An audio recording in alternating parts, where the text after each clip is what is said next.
Good evening. Welcome to the Cape Charles Town Council regular meeting and executive session, October the 21st, 2021. Can I get a roll call? Holloway, who's present? Bennett present. O'Brien present. Grossman present. Fulmer present. Let it be known that Councilman Buckholz has had a previous engagement that he couldn't get out of, so he will not be attending tonight. We've established a quorum. Can I get everybody to stand for a moment of silence and pledge allegiance? Please remove your headwear.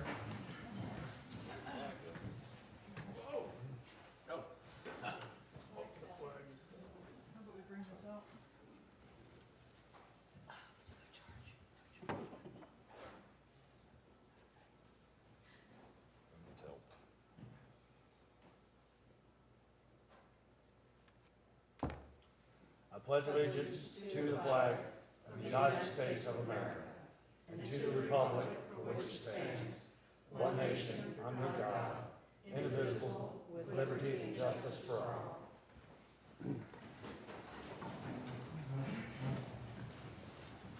All right, so we have no visitors or presentations tonight, so we'll move right into item 4, public comments, 3 minutes per speaker. Come up to the mic, please state your name and your address for the record. Ms. Libby. Diane Davis. So you'll need to have somebody do a timer. Can you time?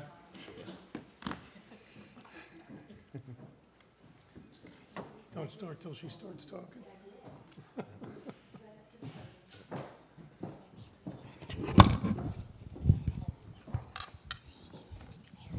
Hi, Ms. Davis. I don't know if I'll call time on Miss Davis. I might get in trouble. Okay. My time hasn't started yet, right? Nope. Not yet. Okay. All right. Good evening, Mr. Mayor, members of the Town Council, Town Clerk, and Town Manager. I am Diane Davis of 601 Jefferson Avenue, full-time resident for 50-plus years. Subject, basketball court. Youth in Cape Charles, as well as visitors to our town, would definitely benefit from a basketball court. From time to time, we have been stopped by visitors asking where the basketball court is located. All that we can say is, we don't have one. Well, the citizens for Central Park seriously considered this amenity, but then stated that the residential area next to this park corner was not considered appropriate for such an active, noisy game. Is this the same school grounds where the school grounds were, where football games were played when the school was in session and other activities being held? Is this the same park that we have music in the summer on Saturday evenings that serenades the entire town with music whether we want to hear it or not? Is this the same town where we close off a street on Friday evenings to hear and dance to music that serenades the entire town? Another comment made was that a basketball court would also take up almost all of an area that could otherwise serve a larger, more diverse family need. So the citizens of Central Park therefore decided to not propose such a use in the park. How does one know what the people would like to have in the park? Was a survey done for ages 12 to 100 years old, males as well as females? Who are the people that make the decisions based on what goes on in the park? What do we mean by diverse family? To the best of my knowledge, all nationalities play basketball. Also, some of the citizens our age like basketball also. Remember, if you did not care for that sport growing up, there are many others who did. And if you have or had children, I am sure that some of them like to play basketball also.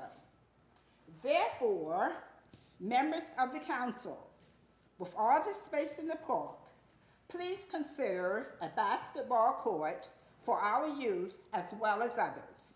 We know as a fact that this is a sport that the majority of the people do like.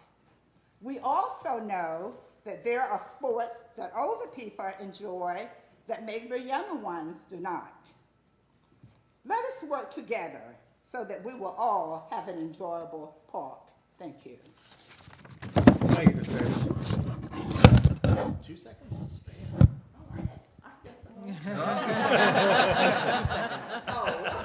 That's enough.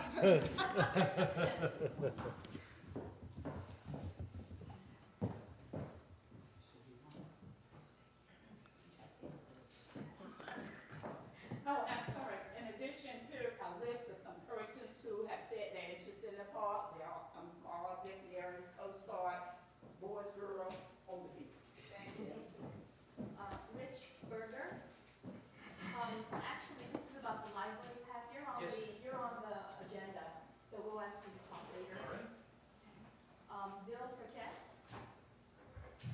Are you talking as a presentation for the? No, I'm talking as a public Okay. citizen, more or less.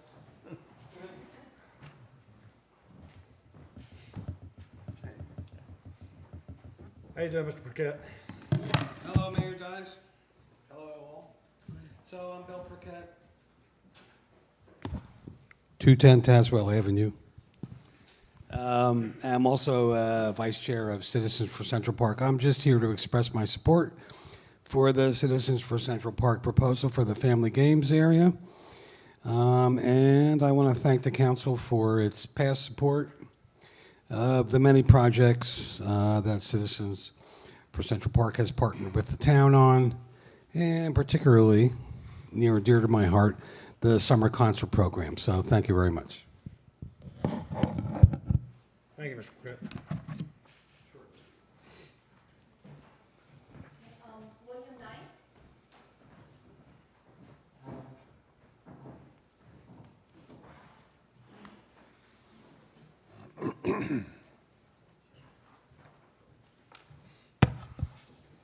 How are you, Mr. Knight? Got some weak, gimpy knees here a little bit.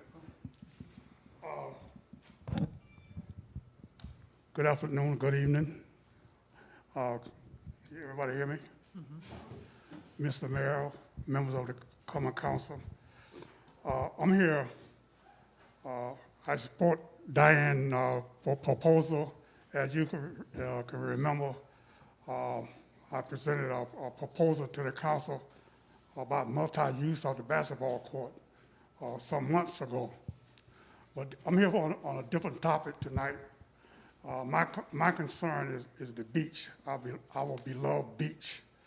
And I'm proposing that maybe the council leadership put together, if you don't have it together already, some type of committee and do a feasibility study. Somehow we can charge the tourists to come to this town for this free gift that we provide, this beautiful, serene beach. I moved here from Connecticut back in 2005 as a permanent resident. And I think if we put together a committee, there might be a way that we can get additional income instead of real estate for this community. Thank you. Thank you, Mr. Knight.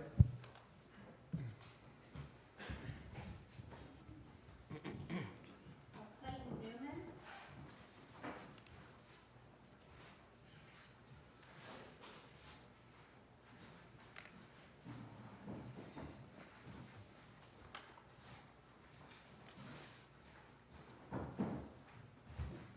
You'll give me the hook if I get I will.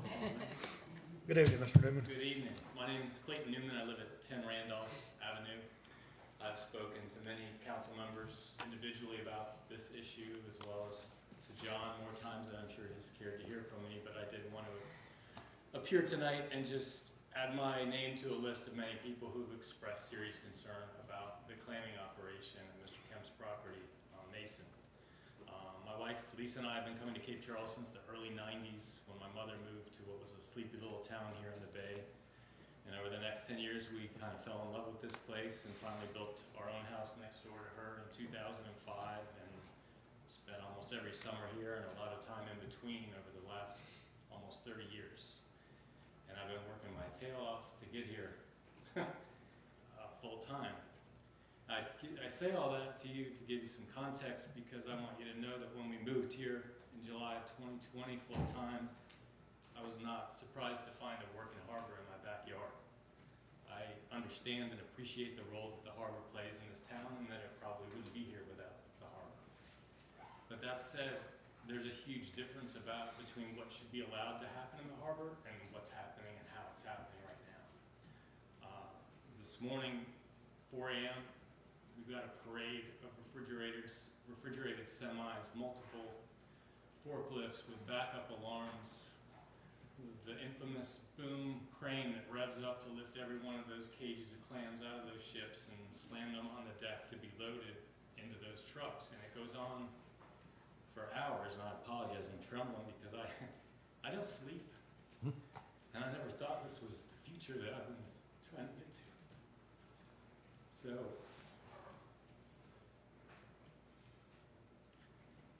I don't know if you've ever seen it, other than in the afternoon, to go look at it, and it seems quaint.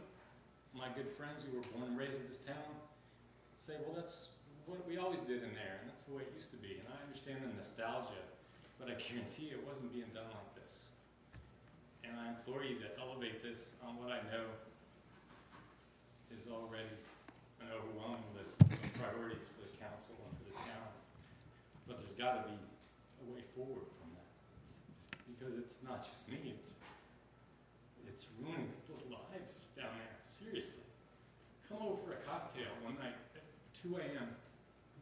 and tell me if you can go to sleep. I don't know what's happening 100 yards outside your bedroom window, but it's not right. And we need to find a way to do something about it.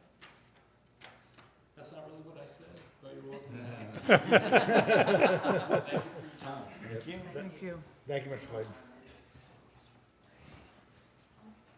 Mr. Newman was the last one that signed up, but I did get one that was emailed to me. To read into the record. Okay.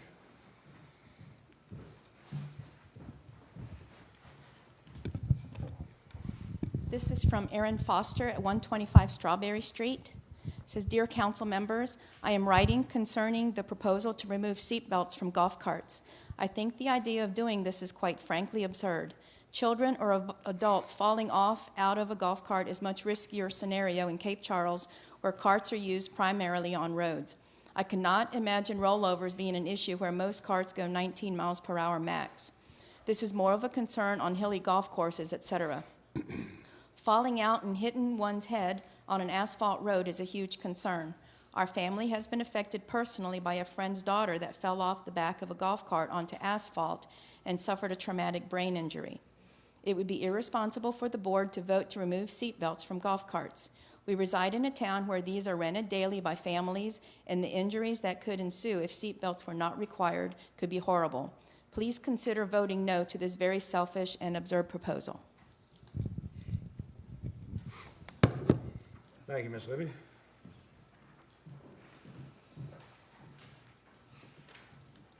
Okay. Item 5, consent agenda. It consists of the approval of the agenda format, approval of the minutes, approval of the August 31st, 2021 financial report. Can I get a motion to approve the consent agenda? Make a motion, we approve the consent agenda. Second. All in favor? Aye. Opposed? Thank you very much. Unfinished business, none. We will move on to news business. Item 7A, Citizens for Central Park Game and Area Proposal. Mr. Mayor, you may recall last time I had brought this forward to you and requested unofficially your concurrence with the Citizens for Central Park to move forward with an adult game area that they would fund and would be a standalone item even if the town didn't provide its part. You had requested that it be brought back more formally so that you could see the details and ask questions. So the Citizens for Central Park has done that. They put together a presentation, and I would like to turn it over to Hank to run through this presentation, and then we'll take your questions. Thank you, Mr. Hosey. Mr. Mayor?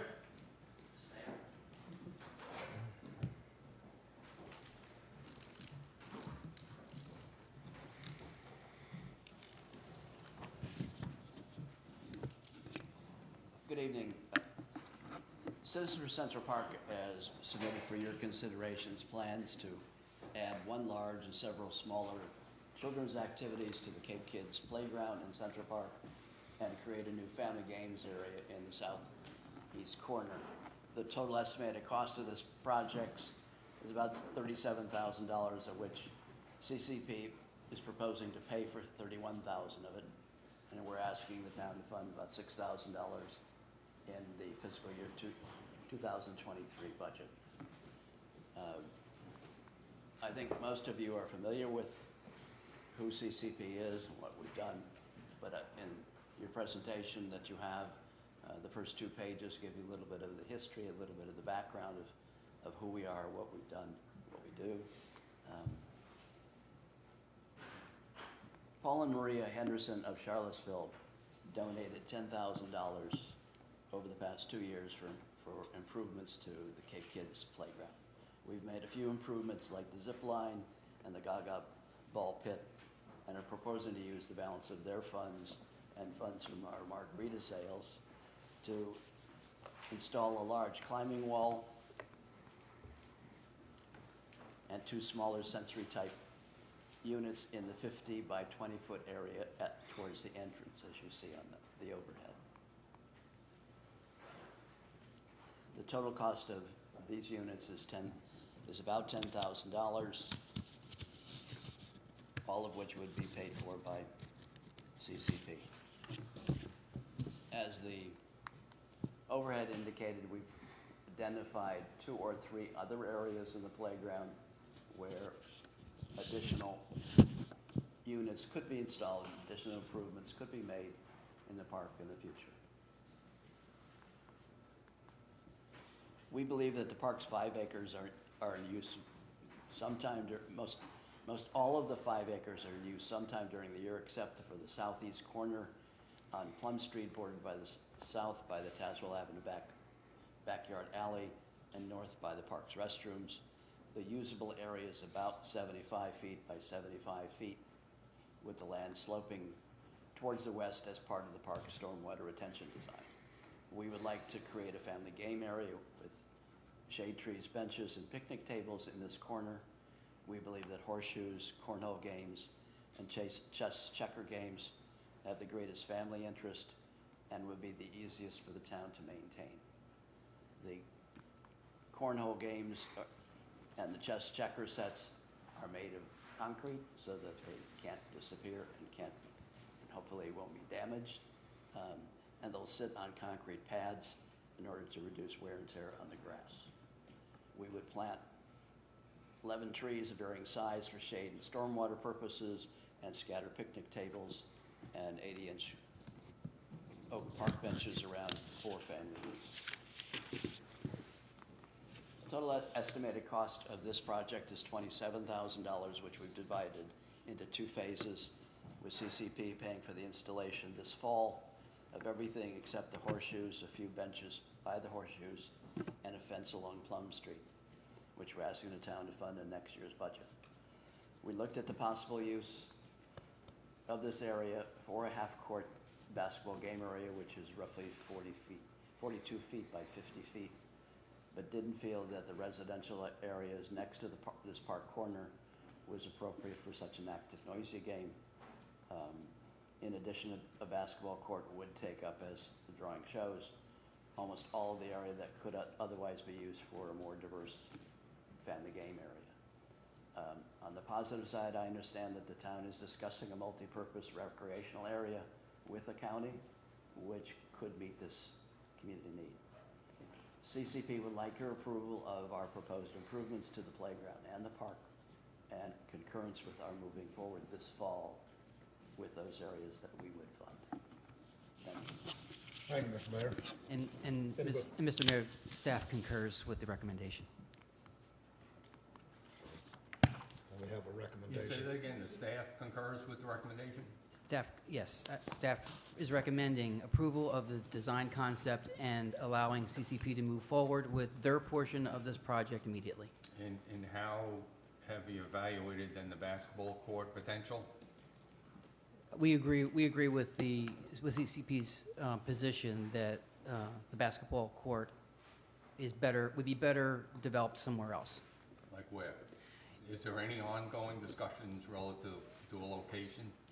There are, but it's still in its infancy. I've been talking to representatives from Canoni about developing a multi-use field somewhere on the railroad property.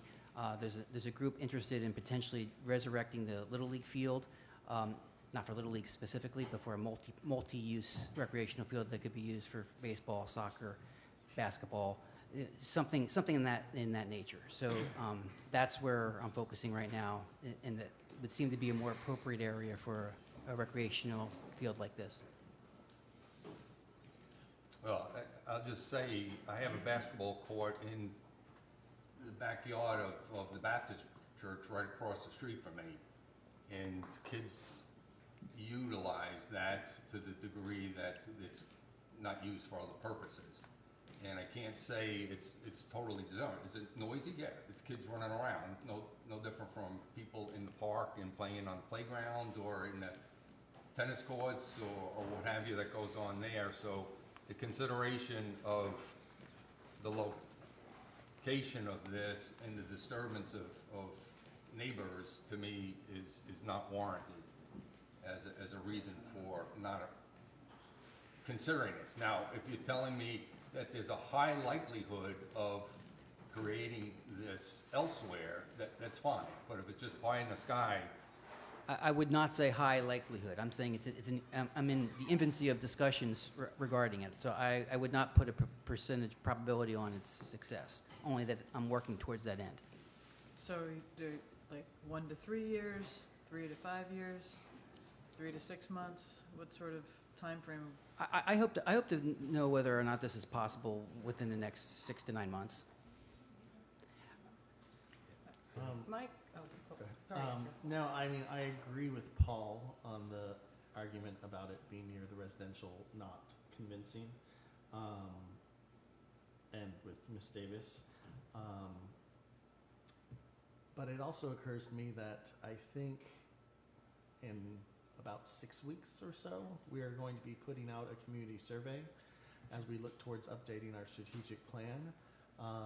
And it seems to me that it would be good to get broader input from the community on what additional facilities they'd like to see, given these menu of options in the park. And I see no downside to including that in the survey and deferring any decision on what further changes to make until we have that input. I just think it's the town's park. I'd really like to hear from the town what the demand is. Also, on proposals like these, I would really like to see not just the upfront costs, but what are we obliging ourselves to down the road? I realize it's not major expenses, but $6,000 here, there. What's the lifespan of this equipment? Are we expected to replace it? What's the expected cost of maintaining and repairing it? And when we're talking about things like the climbing wall, does that impact our insurance? So I'd like to know what we'd really be committing to in terms of costs, and this applies for basketball court as well. What's our cost going to be down the road before we make a decision and commit ourselves? But I strongly feel this should be informed by the survey. I was going survey route. I know Central Park, first of all, I commend you guys on the work that you do, because to even look forward to raising this much money to support and enhance the park, which you always do, is very commendable. I think no one is questioning that. I know you did some initial survey work on Facebook as far as what activities would people want to see, but I don't think it was really data-driven, I think, and it really didn't reach all the audiences of residents in Cape Charles. And the basketball courts have been, since I've moved here, 2011 an issue of concern. As a resident, I would back up to those courts, and I wouldn't think of that as a problem area. I would, a little bit on what Andrew was saying, I would want to know, when does activity cease in an evening? Because, I can hear pickleball, for example, all the way across the park, and it's not, it's a soothing noise, but at a certain point, you're like, okay, that needs to stop. So when do any of these activities stop? Is it at dark? Yeah, I'll tell you, they play in the churchyard there until at least 10 o'clock. They're Right. pretty good, because the pastor has really said to them, you can Yes. utilize, you keep the language down. Sometimes it gets carried away, but Yeah. you get carried in the game.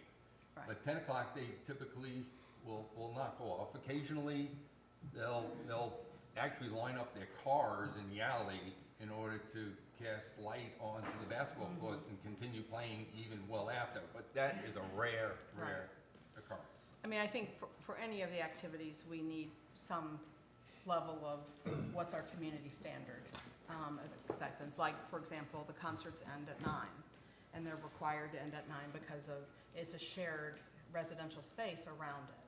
And I think we have to figure out what that is and set those standards. But I personally think it needs to be included in the survey to our residents. And then that way you have some concrete information, data. And we need to make sure that survey gets in everybody's hands, not just electronic. So to that, that's a good point. And first of all, I would say that I have personally supported the idea of getting the basketball court here since I've been here. I think it's something the community needs. I think there's been some bad press on basketball in this town, and it's definitely needed. But to your point about setting the standards, we don't have a pastor who's going to run anybody off at 10 o'clock. Okay, you're going to put that all on my police force. So you're asking about cost? Okay, that's one of the costs. I don't think I'm going to run anybody off a cornhole, but I'm going to have to run people off of basketball almost every night, especially during nicer weather. So that's just, again, and that's going to be in a neighborhood right next to residential areas where more over by the hump, that activity is less impactful. Which is why I was leaning towards going that direction. But I don't have any problem putting this in the survey if that's where you want to go. But even if it comes back that they want it, if they want basketball in general, I still find that particular site problematic. I just want to, I feel, I'm sorry, Mr. Newman, that we're talking about noise when, he bared his soul and he's not sleeping because of something that we can't do anything about.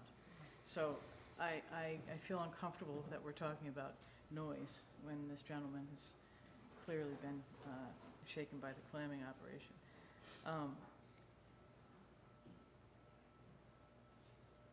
The town wants a basketball court, and I don't think that the fear of running people off, I don't want that to become an issue that is going to be a burden on the police force and turned into something that is more than what it will be.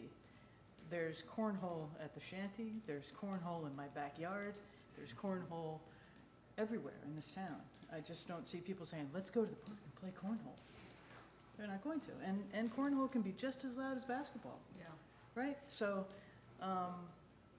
I think that a community survey is important. I think that we need to listen to the people that have been asking for a basketball court for years. And at a minimum, we should have a half-court basketball court. There's the tennis courts are over there. There's lights there. They can play tennis late into the night as well. So I think, when we think about, the downside of basketball, we have to remember that, we have citizens in town that are respectful people that will say, okay, come on, it's 10 o'clock, we got to knock it off. I don't see the police having to clear it on a regular basis, and it's going to be a burden. I think it's kind of far-fetched.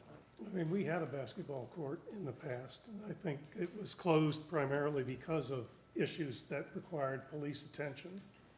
Chief, you may want to speak to that, and you may not, but You know, that doesn't say that they're going to remain issues, and I think the majority of the issues we had were from people that came in from out of town to use the courts,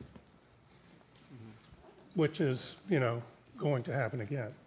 Not that I'm opposed to a basketball court, but I do think, like the town manager says, there may be a better location for it than Central Park.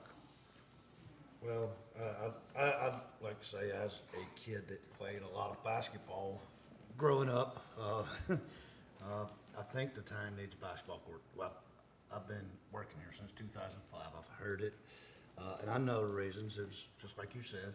Kids come out of town, shots was fired, they'd run through somebody's house, and somebody got shot, and then it was a mess. That was then. This is now, and this is different times. I think we have an outstanding police force. I don't want it to happen, and I don't think it will happen. I think the kids would be respectful. You ain't seen any real trouble over. No, So. and really, Pickleball the can be past kinda of rowdy, police, too. and he just talks to them during the day if something is awry, Yep. and it's rectified. And I agree with the survey, I agree with what you said, Councilman Palmer, and Councilwoman Holloway.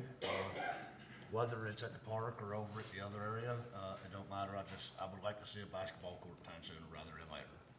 I mean, this has been going on, I've been here 3 years and 3 months now sitting up here, so let's see what we can do. And if, you know, you said you expected to know more within about 6 months. By the time we get the survey results, that's not, you know, that far from 6 months. It could all dovetail nicely together as far as the decision point. Yeah, with that being said, with everything I just said, I would like to say thank you, Mr. Mayor, thank you to all of the board, for CCP, for all the work you've done, and it's pretty, amazing that you've got $31,000 to spend on the park, and that's pretty amazing. And I would like to see, at the very least, the work that we're gonna do in the playground area, continue to move forward if council so decides to hold off on the other area until the survey's done, but that's. I do have, I follow with Andrew's question. I don't know what the insurance coverage is and how that works in the park, to be honest. I'll be embarrassed to say I never thought of it until I saw the climbing wall. How is that covered? I don't. It's covered, it's under covered, our it's, umbrella? yes, it's under our umbrella. I don't see it being significantly different than a zip line or any of the other things that people could climb up and fall off of. Yeah, I don't see that wanted to make significantly sure I affecting our yeah. insurance. Okay. All right, so we Any got a concerns recommendation. over expected lifespan? Like, I don't know how long they're expected to last, replacement costs, what we're committing ourselves to? No, only in that we don't have that information on any of it. I mean, as things wear out, CCP has always kind of stepped up and helped replace it either in kind or with something else. That's always been the past practice. But yeah, ultimately the town is the one responsible. If the CCP went away tomorrow, the town would have to maintain it. Mr. Pratt, I see you back there, but right now we're discussing and it's our turn to talk, and so, I appreciate it. I do see your hand waving, so you can save your arm. I appreciate it, I just wanted to make a comment. So, that's all right. We're up here discussing amongst ourselves now, so. So I'm willing to make a motion that we proceed with the playground area activity changes. And reserve the basketball court. Can you put that in the form of a motion? Yeah. Well, okay, as simple as, yeah, I make a motion that we proceed with concurring with the playground additions as presented tonight. Second. We've got a motion with a second. Any more discussion? All in favor? All right. Opposed? Thank you. Item 7B, Wetlands and Coastal Dune Board Member Reappointment. Fairly straightforward item, Mr. Mayor. Mr. Pickett is up for renewal. Staff recommends approval. I get a motion? So moved Second? What's the motion? to reappoint Mr. Bill Burkett to the Wetlands and Coastal Dune Board. Second. Any discussion?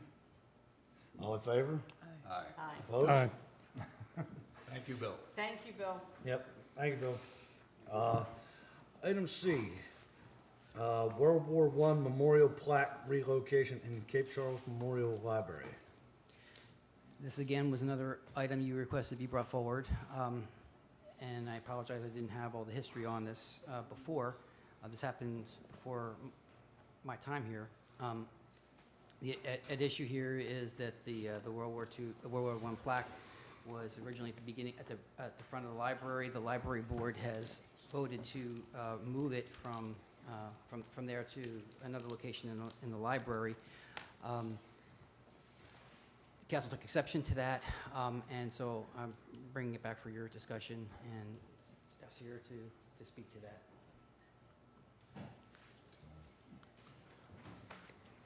So make a motion, oh, sorry, you're gonna speak first? Yeah, it is good. Speaking to the issue of the library, the movement of Plaque.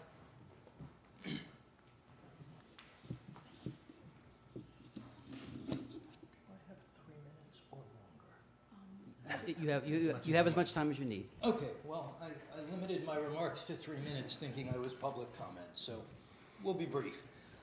Good evening, members of the council and town staff. I'm Richard Berger, 550 Madison Avenue. I am also the recently elected library board chairperson. Speaking to the item before you regarding the movement of the World War I memorial plaque in the library, I see two issues: the process regarding the repositioning of the plaque and the contents of the plaque itself, which led to the library board's request to move it. Addressing the issue of the process first, the request to move the plaque has been on the library board's agenda for more than 5 years, with a vote for its movement taking place more than 2 years ago. This has been reflected in the library board's minutes at every meeting since that vote. Assuming that a work order was submitted at that time, at the very least, one would think the town manager and the public works staff have been aware of the request to move the plaque for at least 2 years. The council's questioning of the movement of the plaque at your September meeting then begs the question as to what procedural step the library board may have missed. Speaking to the issue of the contents of the plaque, the mission statement of the Cape Charles Memorial Library is to offer patrons a window on a larger world, providing resources to educate and stimulate. If we wish to educate and stimulate, then this plaque no longer belongs at the entrance to the library, but rightfully belongs in the library's history room, along with appropriate explanatory material to educate those who wish to learn about the history of all of our honored dead and the policies of a century ago that necessitated the segregation of these military troops in service and on the plaque. By early 20th century standards, the plaque makes a distinction as to their race. But by 21st century standards, the library board and the library's patrons no longer find it appropriate to segregate the names of our war dead. All of these men died in service to their country. The segregation of their names on the plaque is a story now best told by history, requiring context and explanation in the history room of the library. If your vote on this agenda item hinges strictly on the procedural issue that our library board has somehow overlooked, we sincerely apologize for the oversight and are now asking the council's permission to move the World War I memorial plaque to the library's history room. If, on the other hand, for some reason, the members of this council see the movement of the memorial plaque as something other than a procedural issue, I ask that each council member please explain your reasons for allowing or objecting to the movement of the plaque before a vote is taken on this issue. I ask at this time that those of you who are here to support the moving of the plaque, please stand.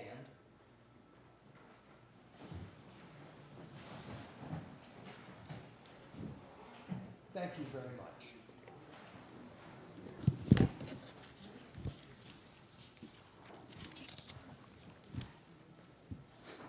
Questions? I have a comment. Yes, sir. So, about a year and a half ago, we were in a firehouse, and this come before council, maybe 2 years ago. And council voted no not to move it then. That's where it stood at the point. That's why we're here today. And I asked the town manager to bring it back forward. So there was no miscommunication. That council at the time was very clear. So there was no miscommunication.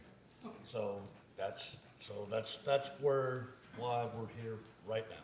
Okay, thank you. I was not on the library board Right, at the time. that's it. I appreciate You asked the that, but I information. just, so. Thank you.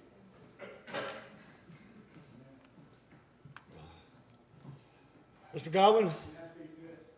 Huh? Mr. Godwin, I'll allow you to speak to the issue.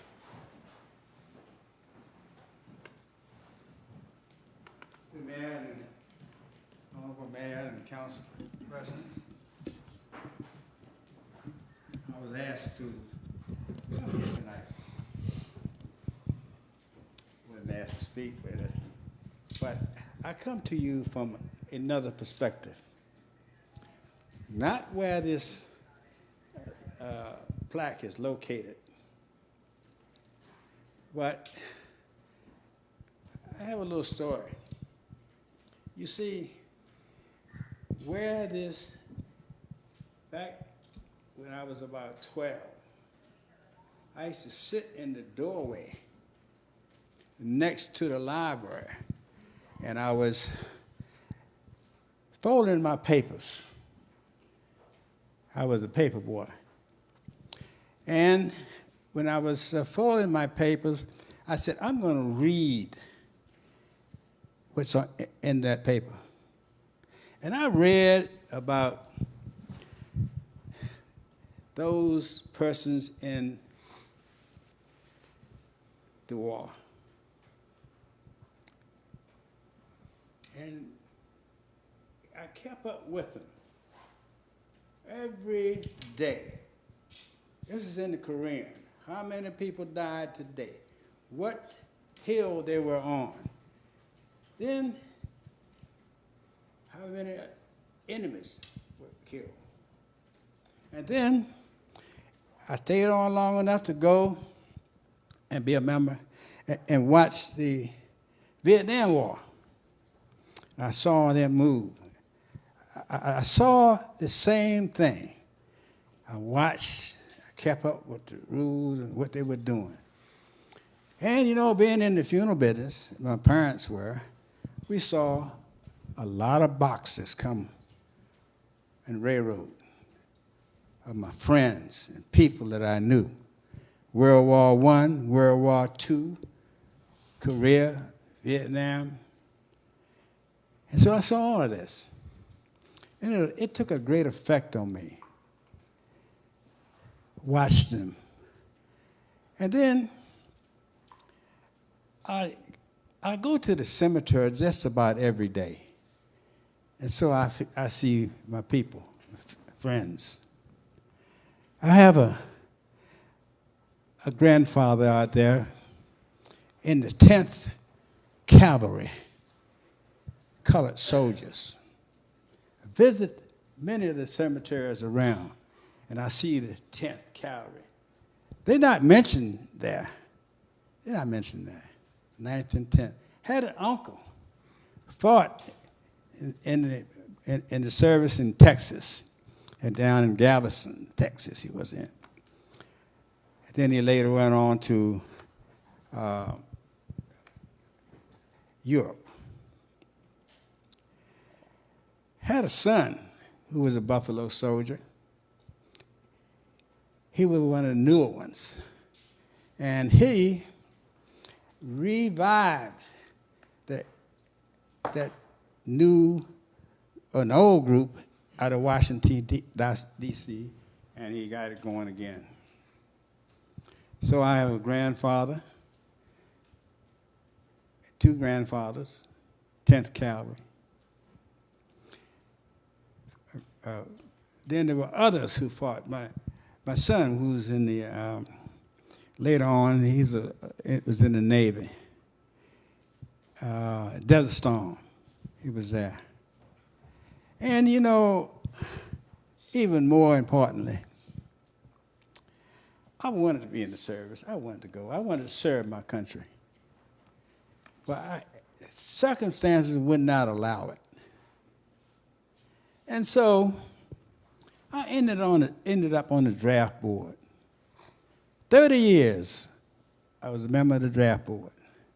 And I think of the people that I might have sent to their death. That's what I hold.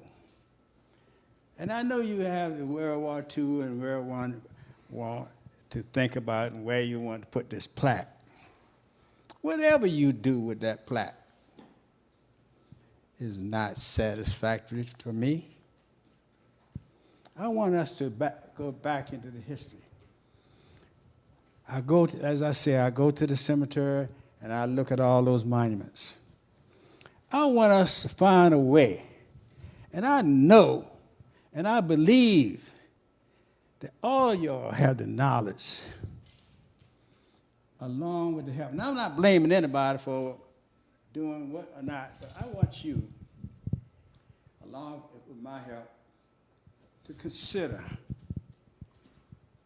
let's go back. Let's honor my grandparents. Let's go on to the end. And this is what I bid you, gentlemen. Thank you. And ladies. I'm sorry. My good, I know better than that. Gentlemen, yes, I do appreciate that. Thank you so much. I appreciate that. Thank you. Thank you, Mr. Godwin.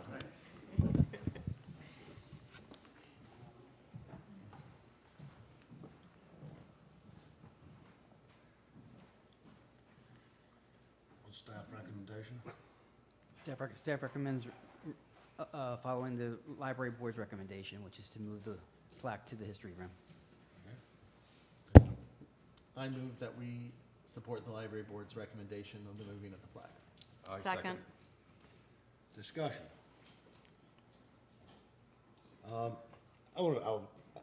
I'm in full support of moving the thing, but I definitely don't want it to get covered up.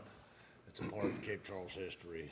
I feel at the times, and I'm just really trying to think and place myself back in the times when that plaque was made, and I believe Cape Charles was ahead of the rest of the country by adding the names of those soldiers that fought in World War I. And I don't want to lose that history, but I do want us to teach the kids that we're better than that.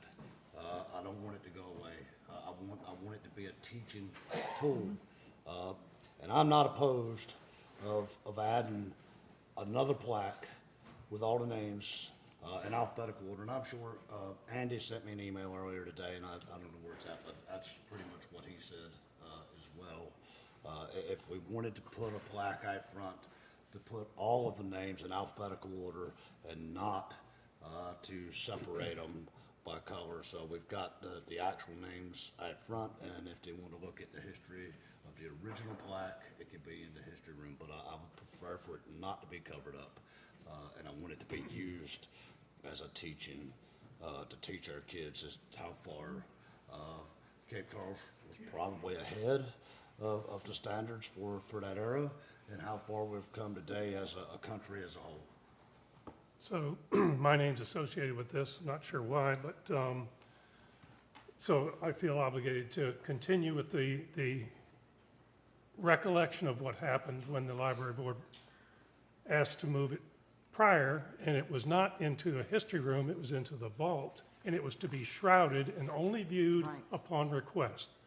That's where I took exception to it. Yes, Ann, you're shaking your head, but it's true. It is true.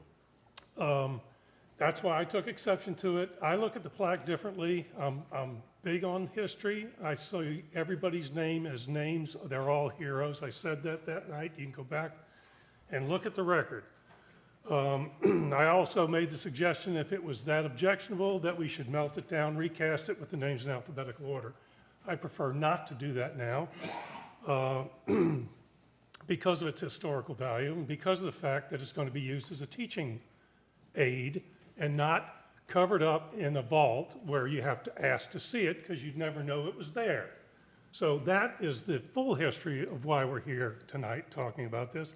I actually don't think it's a decision for the library board to make, and I don't think it's a decision for the council to make. I think it's a decision for the people to make. A lot of people stood up here tonight. Happy to see that. And I have no objections to the request. I just want to be clear on where I come from, why I said it, and why my name is on this report. I am very passionate about it, and if you were here that night, you'll remember the passion. I had to read it so I would not lose control of what my emotions on it. So, Any more comments, or Call for the motion. all in favor? Aye. Opposed? Thank you. Item D, waste collection and disposal contract award. It's time to renew our contract, Mr. Mayor. We put out a request for bids on our trash pickup service. At the request of many of the vacation rental homes, we did include an option as an alternate bid. So we have the base bid of what we're doing right now, which is once a week pickup, and we wanted to see what it would cost to do a twice a week pickup during the season. So that's why there's two prices in here. We originally didn't get any responses. We had to extend the deadline, and then we got one response. So the current base bid for the status quo service is $17.45 per container, or 77-cent increase per month. We have it's for 1 year with two one-year options. We have a good working relationship with this vendor, and we recommend approval of the base bid. We are not recommending moving forward with the alternate bid as of yet. It came in fairly pricey, and we weren't quite sure how we were going to build that out. So we have until next May to figure that out. If it's something that we want to do and we can figure out how to do it, we'll bring it back to you as a contract amendment. And if you have particular feelings one way or the other on the alternate bid, I'd really like to hear it. But as of for tonight, I'm only recommending the award of the base bid. Can I ask a question before we make a motion? Mm-hmm. This typically has been a multi-year contract, renewable, a 3-year contract with 2 renewal years. Yes. Is this one Yes. structured that way as yes. well? And is the pricing that we have good for 3 years or only the first year? And do we have any idea on potential price increases for the It's option? tied to CPI going forward. Before we make a motion, I'd like to ask a question too. Did we look into recycling, get any prices on recycling? Not as part of this bid, but as a separate item. We've been doing some research regarding recycling. It's pricey. That is in my draft of the survey that's going out because we said we were going to do that in the strategic plan. We said last year that we were going to see what it was going to be, but right now it's looking like about an additional $9 a month for every other week pickup, and it does not include glass. So, and that was it was the only one we could get to come in and do it. So it's fairly pricey, and It's separate from Davis, it's a different no, company? it would be It is Davis. Mhm. We tried contacting another company, but couldn't get them to do it or give us a price. So that's something I was planning to include on the survey to see, let people not just say, do you want recycling, but do you want recycling at this price?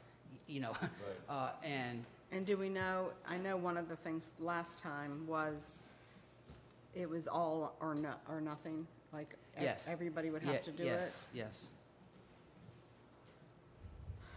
I think it's so important that we provide that. It's so frustrating that the glass isn't included, because that's so much of what our recycling is. And that's still the case. That's still the case. Let me ask you this. So let's say we're gonna have a motion here shortly on this. We send out the survey, and majority of Cape Charles says, or most of Cape Charles says, okay, yeah, we're good with the $9 a month. Let's go forward to recycle. Can we add that to the contract? That would be a separate contract, yes. It would be a separate Yeah, you can't award that tonight. That was not part of the bid. Right, I understand No, that. Yeah, right. yeah. But it could be added on as a new Yes, contract. certainly. It would be a separate contract. I'll make a motion that we move ahead with the agreement on accepting the base bid only and request authorization for town manager to execute the contract with Davis Disposal. Second. Got a motion, we got a second. Any more discussion? Yeah, just because John asked for the feedback with regard to the alternate proposal and possibly bringing it back in May, I think you said, I would only be in favor of that if the costs were covered by all the short-term rental owners. And that's what we're If and it's that's what their we're request. that's what we're exploring right now is if that's in fact the case, and if it is, how do we bill it? I don't want to take on the burden of excessive billing. If we can work out a deal with them to do that, great. Yeah, an But opt-in there's option. too many details that I'm not prepared to deal with tonight. Right. Any more discussion? All in favor? Aye. Aye. Opposed? May I just bring up something about recycling, just since we're on the subject? Well, I had this little birdie drop in my ear today. I wonder who I did don't know that. who that is. I can't imagine. It's so funny, like when you mention something, all of a sudden it's in front of you. I know it's been brought up many, many times, and I guess I just don't go on that corner very much on Fig and as we go into Mason. But, you know, the recycle wagon is a disaster. I mean, it's a disaster. It's an embarrassment. I want to help, but can it not be right there? And today, there's bottles and cans spewed everywhere. I've Like, gotten a lot of complaints about that as well. and when people come into our main street, that first is thing the they first see. thing they see. I'm not opposed to supporting the organization, but it's got to be moved. I don't know what we need to do. Yeah, But it's not- it's coming up with a place to do it. Again, that first of all, you know, it's not our recycling thing, and it's not No, on our property. I know. So I have no direct control over it at all, except I do ask Public Works to ask the people who are doing it to empty it more often. But yeah, unless There's we, now 2 trash cans that unless- sit un- beside it, so unless it's we- added too. well, that Public Works did do just because people were throwing trash in with the recycling. But we would have to come up with a place to put it, and spaces at a premium. I mean, we don't really have many places. I mean, back in the public workshop area itself, we already have space for cardboard, but we just don't have the extra space back there. So But it's Canoni owned land, is that correct? it's either Canoni or Rayfield. I'm not sure which. It's one or the other. So I would ask that as town manager, if you could seek who owns it, and that we put a request in that they help the organization find a location, whatever we Well, need to that's do. a I good- don't want to not support it, but it's just, as hard as we work and Public Works No, works yeah, no, yeah, for no. everything else, it's just. So actually, that's a good point. It's on my to-do list anyway, and it actually ties into our earlier discussion about a potential recreation field. It's my intention to sit down with Canoni and talk about a master lease. We have all these Yeah. little leases here, there, you know, doing all these different things at different rates. I mean, it's time to sit down and say, okay, these are all the town's needs. Let's negotiate one lease at one price, and maybe that includes a recreational field, maybe includes additional, you know, one of the other things that's on my list is boat parking in town. Right. Well, I need a place to put them. Exactly. That's all part of that discussion. All these things kind of tie together. And I can certainly just add that to the Yeah. list of things that we can try to find a place for. That's a good point. Thank you. Item E, removal of seatbelt requirements for golf carts. So, Mr. Mayor, I brought this forward at the request of Vice Mayor Bennett, and the concern was mentioned earlier in the public comments. Staff has some concerns about considering all the safety issues, not just the rollover, and so I would just ask that you consider this very carefully And I'll ask Vice Mayor Bennett to speak to his item. Well, I mean, I brought this up probably a year ago or more as a safety issue, which it is. If you are in a golf cart that is in an accident with a vehicle, this isn't about driving too fast, you can't help stupid, and, you know, it's about safety. And you have a much higher chance of being injured in a vehicle accident if you're belted into a golf car than if you're not. Golf car manufacturers don't factory install seat belts, none of them do. They're all aftermarket, they're bolted on wherever they can find a place to put them, so they're not safety items. There's no state statute that requires seat belts for golf cars. It's only a Cape Charles requirement, and nobody wears them anyway. So I don't know why we have it, and we are lucky that we've not had a motor vehicle golf car accident to this point in time, and hopefully it stays that way. But yeah, I brought it up for that reason and for that reason alone. Would you like to make a motion? Oh, don't you have a resolution here?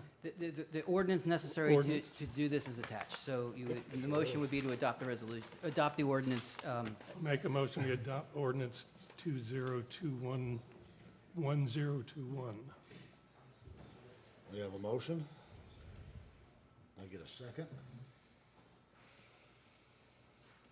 Going once, going twice. No second.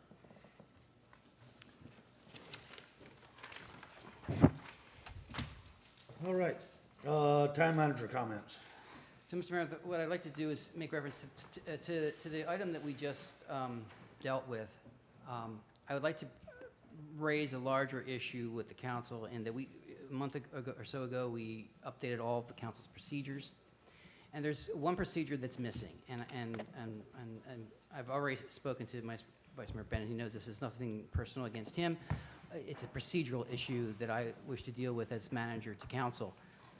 I've never been any place before where a single council member can put something on the agenda. People have agendas. It's sometimes, and especially when you have limited staff, you don't want staff's time being taken up unless there's reasonable expectation that it's something the council wants. So even though it's not written in our policy anywhere, what I am requesting of you is that from now on, it take at least 2 council members to put something on the agenda. I think it's actually 3 if you're looking. No, that's for calling a meeting. So it's, because I looked into it, and so Lydia looked into it too. We're completely silent on agenda items. What it says is that 3 council members can call a meeting, or the mayor can. For just doing what Vice Mayor Bennett did, he's perfectly legitimate within his rights to do that. There was nothing saying he couldn't. But I'm saying that going forward, I would request that it take 2 council members to put something on the agenda. Well, I'd actually prefer that y'all just come through me. That's I'm what the one who approves the agenda I thought anyway. that that's So, what, yeah. I thought that was the direction. So 2 council members to But- the mayor, or? Well, I mean, even or, I mean. it's- well, I mean, that's one option, but, and I don't want, again, I don't want this to sound disparaging to the mayor in any way, but if the mayor disagreed with you and didn't want to do it, he could stop it. So if any 2 council members should be able to, on their own, put something on the agenda, or the mayor can. That's what I'm requesting. I think that's reasonable. Fine with that. Okay, I actually thought that was the case when we talked about it. so is there anybody opposed to that policy? No. Okay, thank you. I don't see you doing that. Real, I don't see you blocking anything that anybody would want to put on the agenda. I'm not, but you never know who the next mayor Never know might be. future mayors. Well, good point. real quickly, I reached out to VDOT to have an update on a couple of issues. You may have noticed the rumble strips on Stone Road were installed today. Is that where they're supposed to be? Excuse me. I haven't gone out to look at them, so I thought they were supposed to be at the 25. they were supposed to be prior to the 25. prior to They're the to slow you 25. down coming in. They slow 25 ahead to where they are. Right. Are you actually in? I didn't even pay any attention to him when I come to town tonight. Where the You were going too fast. They were just done this afternoon, so I have not gone out and personally looked at them. Where it says, yeah. Trust me, I've slammed on my brakes every morning. I don't think it would be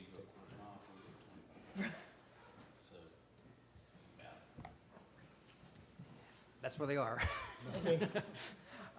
The other item that I wanted to make sure you were aware of is kind of, it's good news regarding sidewalks.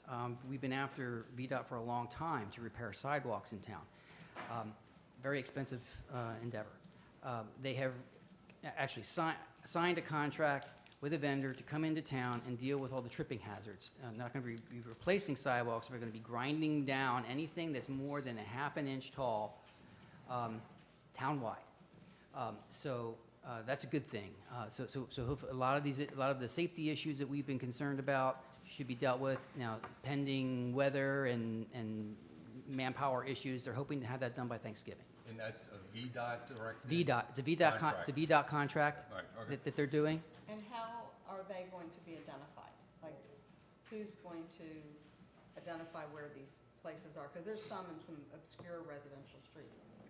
I don't know. I know they had a crew come in and come through the town and evaluate it prior to them putting out the contract. I don't know what the list is. I've asked for the list, and they keep it close to the chest. Because I want to make sure our residents have an opportunity To kind of to report. a concern, for example, if they have, because there's really a horrible one on Monroe. It's got a yellow, painted stripe. I can't imagine somebody missed it, but it would be unfortunate that wouldn't be taken care of. There's many like that. So, Well, I guess my suggestion is let the contractor come through, and if they miss one, let me know, and I'll let them know. The contract is to remove anything more than half an inch. If it's more than half an inch, if we catch it right away, we'll try to get the contractor back. When are they coming, John? I don't know when they're going to start. He said that they were hoping to be finished by Thanksgiving. Okay. Also, I've put this in a weekly report. First of all, it's been a long time since we've chatted. September has 5 Thursdays, so it's been a long time since we've talked. And I'm not going to cover everything in all the weekly reports, but the big thing is we put out an RFP for our comp plan and our zoning updates, and we decided to combine them together. So it's a fairly complex RFP, but I'm excited about the prospect of it, to get a consultant on board who was going to first take us through the planning process with the comp plan, and then once that's approved, then go into phase 2 of the contract, and then update all of our zoning ordinances to being consistent with the comp plan. Now, this is for the zoning ordinances only. So for the other ordinances, we had a separate project going on with Unicode that was going to go through and check all our consistencies and with state code and all that. And we got the initial report for that back last week. And we'll be meeting with our attorney and them next month on that. So we're making progress on doing our across the board tune-up of everything. Comp plan, zoning ordinance, regular codes. And then once we get the zoning ordinance done, then we're going to move it over to Unicode, so it's all in one place on the website. So right now, you have to kind of hunt for the zoning ordinance. If you don't know where it is, it's kind of hard to find sometimes. We've also talked tonight about the strategic plan. I just wanted to make sure you were up to date on that. We passed that in March. It was late because of COVID. Typically, I would like to see an update. If we're going, we don't have to do an update. But if we're going to do an update, I would rather see it in February, so it better lines up with the budget process. So my goal is to have an annual update in February. As a prelude to that, first I want to put out a report card of sorts to kind of let everyone know what we've accomplished so far. Then I've made an initial draft of a survey that would go out in early December so that we can get the data back by January. So we can make the report the update by February. And then that would be a great thing to hand off to the consultant doing the comp plan. So. And we need to meet as a council like we've done before for the strategic plan, like. Oh, sure, yes. So I would ask that we get that on the calendar very quickly. For January? Okay. Because I'm planning on taking some time off. Get him. And I'm hanging on. All right. I I'll do- need to know what that is. I'll take a look at that. Okay. Sorry, a little selfish there, but. We also, we heard comments about the issue with the harbor zoning issue, and I just want to reassure I'm actively working with our attorney and the zoning administrator on possible options for that. I can't be specific at this moment, but I am actively working that. So does that include an understanding of industrial zoning that's adjacent to residential? That's not industrial, that's harbor. So harbor that is Yes. is adjacent, because I would think there's got to be some regulatory piece there. I'm working it. Okay. I can't get into it right now, but Okay. yes. The only teaser I'll give you is we currently have a Main Street overlap Yes. there, and I'm focusing on it. Okay.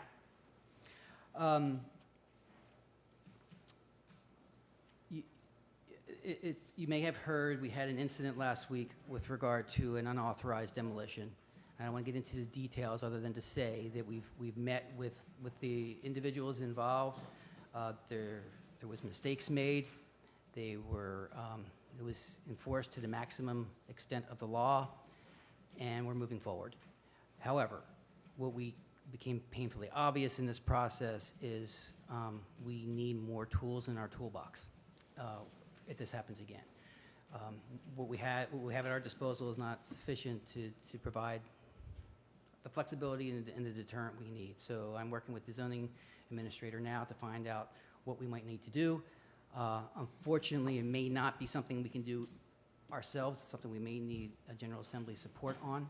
So that plus some other things, something else on my list for this fall is to come up with legislative priorities, and the pre-filed time is coming up on us fast. So I may have to do some sort of a work session with you, maybe in November or sometime, I don't know, to talk about legislative priorities, and this would be among them. We also, I think it was last month, Main Street is supposed to provide you with an annual report. And what we talked about last time was that in lieu of them coming here and presenting, that you come to their Rev Up event in November and receive that information that way. And I still would ask that you do that. It's November 8th from 6 to 9 p.m. at the Christian School. And we'll post it as, a gathering of the council. It won't be a council meeting, but we have to post it because you'll all be there, just like we did with the ice cream social. So please try to attend that, and we're going to count that as the Main Street report for this year, unless anyone objects. Dinner's provided. There you go. Nothing like them. Homemade soups. And then the last thing, it's my responsibility to report to you every month on our new hires and new hires or fires. And we have 2 new hires that we're very excited about. We have Jerry Murphy, who's started as account manager in finance, and we have Julie Pruitt, who has started as a special assistant to the town manager. So we're very excited to have both of them on board. That's all I have, Mr. Mayor. Anything on the books relative to a follow-up to Mr. Newman's concern? I know the town staff has looked in this clamming operation business. Is there anything that's available to us to limit the operational hours? That's what I was just referring to, that I Okay, can't talk yeah. about right now. All right, gotcha. All right. We just keep pushing Well, I it. want to make sure that then others hear that, Yeah. because I didn't. Yes, All I'm, right. Yes. well, I'm taking two approaches. One, I'm actively meeting and working with the owner now to try to mitigate the operation as best we can, just through cooperation.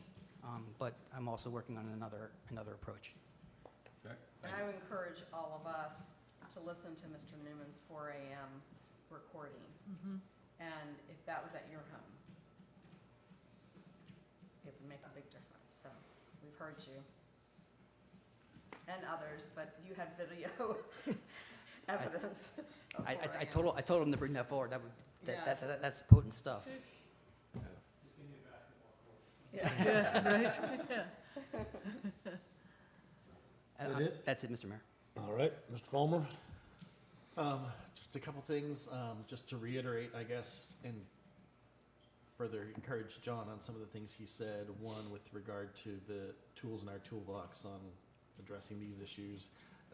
Yes, and I think anything that we can strengthen that is within our power, without waiting on the General Assembly, I would like to see us make that a top priority.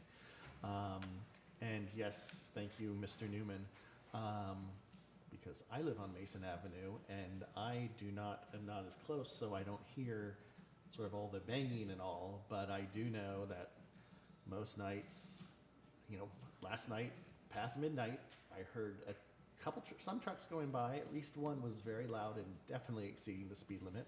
And about 8 o'clock this morning, I heard them going again. And every time they go by, my condo building, the whole thing kind of vibrates, and I can't imagine that's very good for all of our historic buildings there to have that going on all day, nearly every day. So I'm glad that you are making that a top priority, because it's not acceptable. Thank you, Mr. Fulmer. Mr. Grossman? Couple items.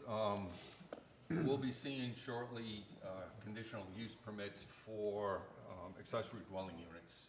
4 of them have recently come through Planning Commission, and you're going to see where we need to shore up some of our requirements given how they're being utilized. And I don't want to get into it. I just want to tell you, we'll see it. Planning Commission has discussed it. We're going to be starting into reviewing the current requirements and determining where we want to go from there. Town staff is collecting information now in order to make a cohesive report. But accessory dwelling units are going to have to change relative to ordinance criteria. Regional housing study, again, this is an Accomack, Northampton, PDC-driven regional study for both Accomack and Northampton. I've been touting the need to get individual input from residents, landlords, and businesses. And this is going to be a 20-year update, and you don't want to miss the boat. We had a community meeting in Eastville that 6 people showed up on. And I know there was one meeting in Exmoor at the same time, and 3 people showed up. So if we're not going to come to meetings, at least get your hands on the surveys and fill it out, whether you're a business, landlord, or residents. We need your input, or else this is going to be ineffective. Paul, is that the survey that's recently gone out? Yes, and I'll ask you to reissue that Yeah. To the businesses. Okay. Okay. And maybe maybe Libby can put it out in some way? I'm working on a special gazette to Okay. go out either tomorrow or Monday, and I'm gonna include the information. We have a cutoff of November 7th, so Right, I know time's it's- yeah. running out on that. Just to mention that early voting is there. When I went in earlier this week, they were up to 700. So people are taking advantage. You waltz in and out. So now's the time to really get it out of the way. 700, they expect 4,500 in total for this election. So that's well on its way. But I just encourage everybody to get that behind it. That's all I have. Thank you, Mr. Grossman. Mr. Brown? I sent some photos over to John about the pier. I'm kind of worried about the condition of it. I think I agree. I think Councilman Bennett had said we should close it and, I'm sorry, the pier. The condition of the pier. There's a lot of missing boards. I think small children could very easily fall off of it. Seatbelts. Seatbelts on the pier probably would be a good idea, but I really feel like it should be closed until we get it safe, because there's definitely a liability there. I hadn't been out. I had heard about it. I walked out a week before last and was just blown away by how many boards are actually missing off of it. The other is, Shouldn't we have a ramp at the post office? Shouldn't there be a way for people that can't do stairs? We've already looked at it. Yeah, so who, That's a federal building. Contact your congresswoman. okay. All right, well, that's all I got. It's just Yeah. bizarre. I think if, I know that citizens have expressed that concern to us. To me, a solution is for a person to go in the back and ring a bell That's for good. service. And I have not checked that out to see. So you but go I- around the back, ring a bell? because there's a drive, there's a way to get up to that Loading level. dock out there. But there's an access point, and I haven't checked to that, if that Okay. has been done. But that's what we were told.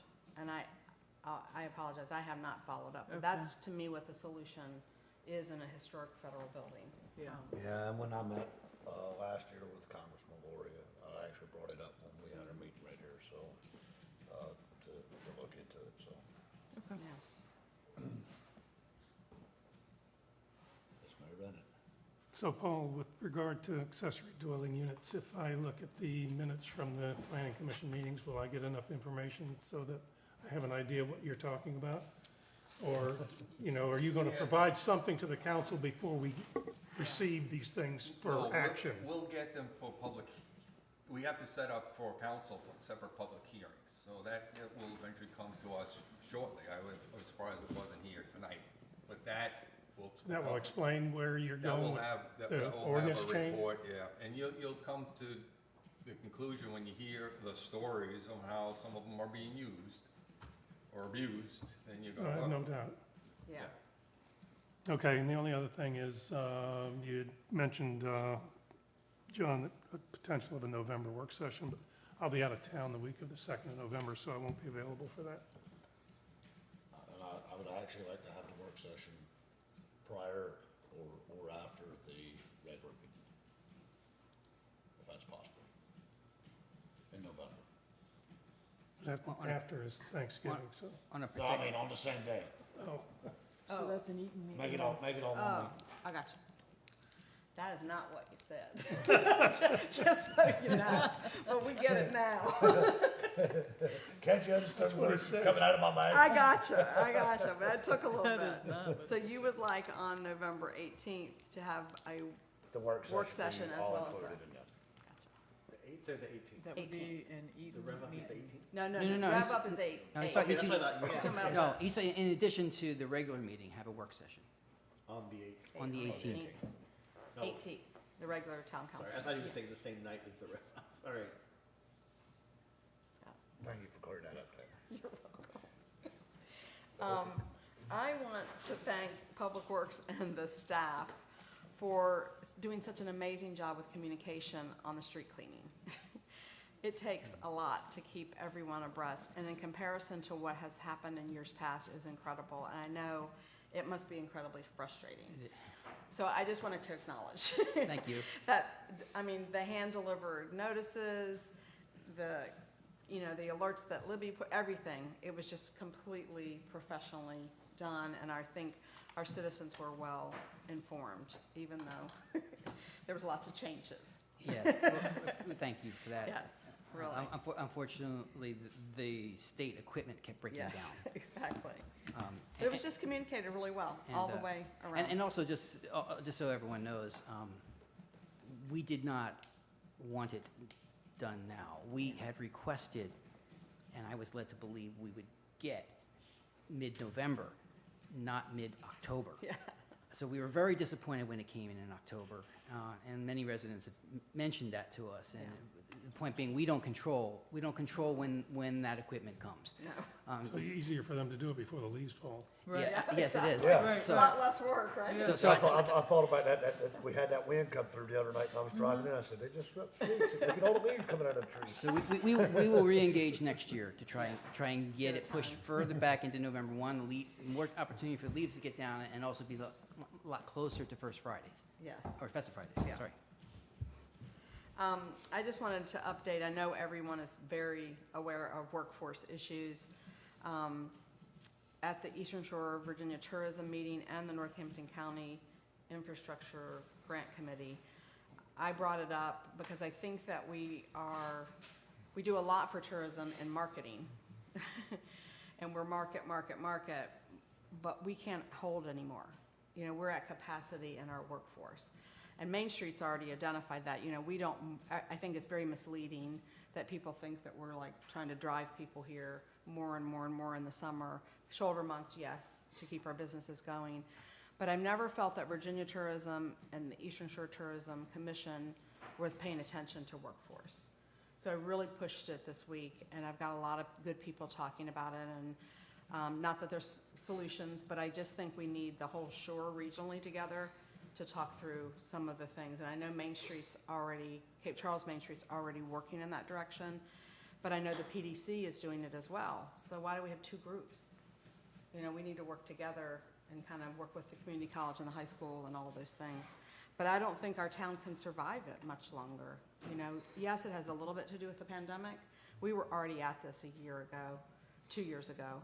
It's just heightened by the pandemic. So we've got to figure out how we're going to handle that moving forward. So I just wanted to, since I'm the representative for the Tourism Commission, I just wanted to provide that update. We had our Transformational Strategies Main Street meeting today, probably 5 different focus groups with a variety of residents that were invited, and some showed, some didn't. Residents, businesses, property owners, stakeholders, town staff. It went really well. We'll have some results. We had 420 people complete the survey. Amazing. Our first year, we did it 4 years ago, 172, and that was impressive.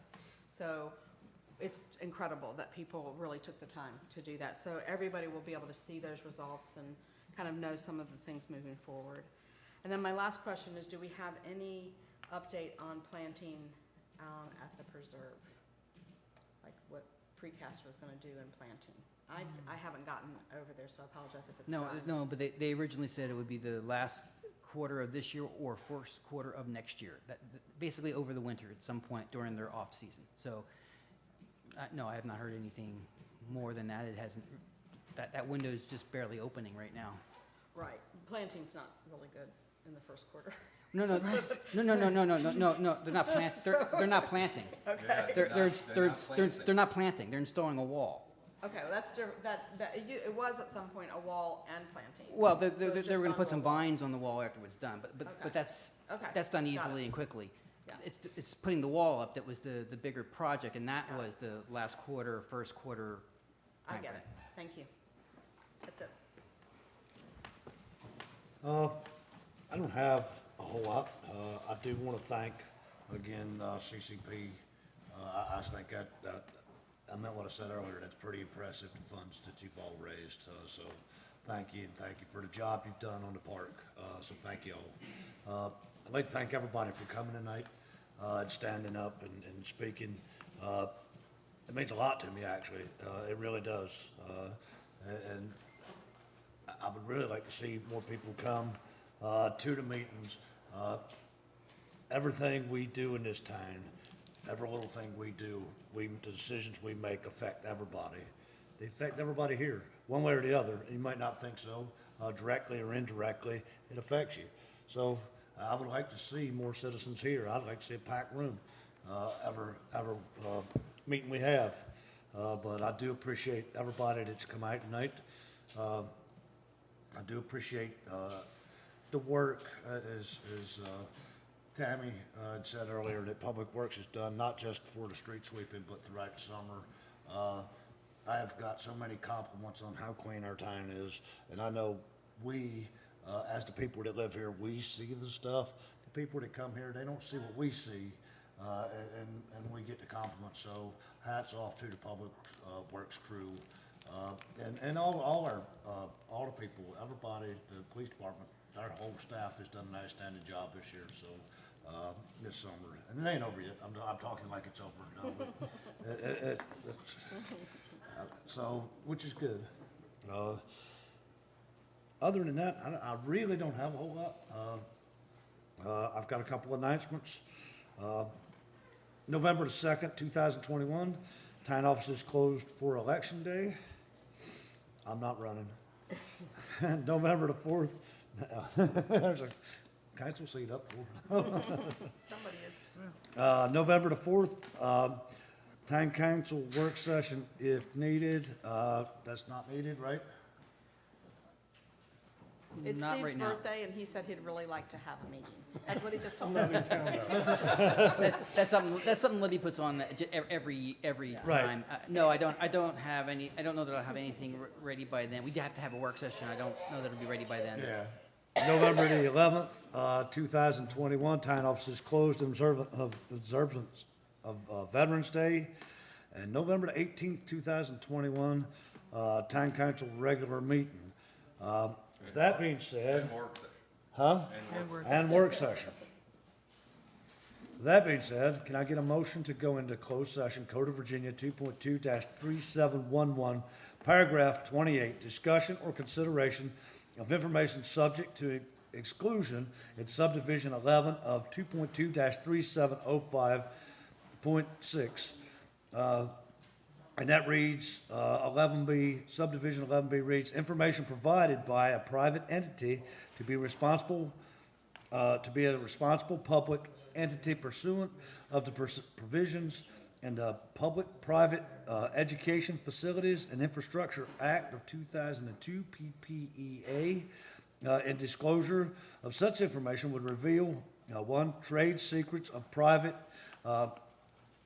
the private entirety, two, financial information of the private entity that are not generally available to the public through regulatory disclosure or otherwise, or three, other information submitted by the private entity which, if such information was made public prior to the execution of an interim agreement or comprehensive agreement, this is bad.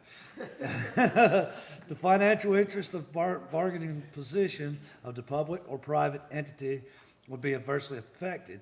Specifically, consultant presentation of the PPEA proposals. There's a lot of P's in that thing, I'm gonna tell you right now. I gotta go to the bathroom, there's so many P's in there. I'll make a motion. Anyway, I'll make a motion go ahead, read to it. go into closed session. Second. All in favor? Aye. Opposed?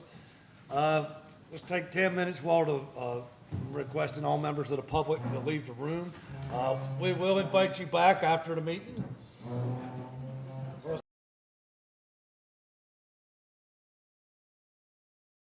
Invite the members of the public back in? No one there. Okay, thank you. I appreciate you. No, we weren't live. I just wanted to make sure. I did. Thank you.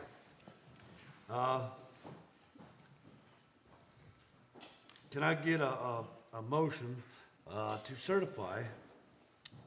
certification to the best of each member's knowledge, one, only public business matters lawfully exempted from the open meeting requirements under this chapter, two, only such business matters as were identified in the motion by which the closed meeting were conveyed, were heard, discussed, or considered in the meeting by the public body. Roll call vote.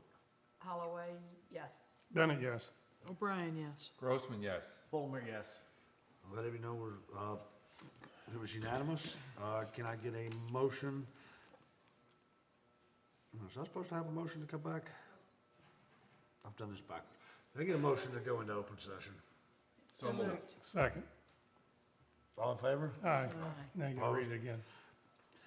Can I get a motion to certify what I just read 2 minutes ago? So moved.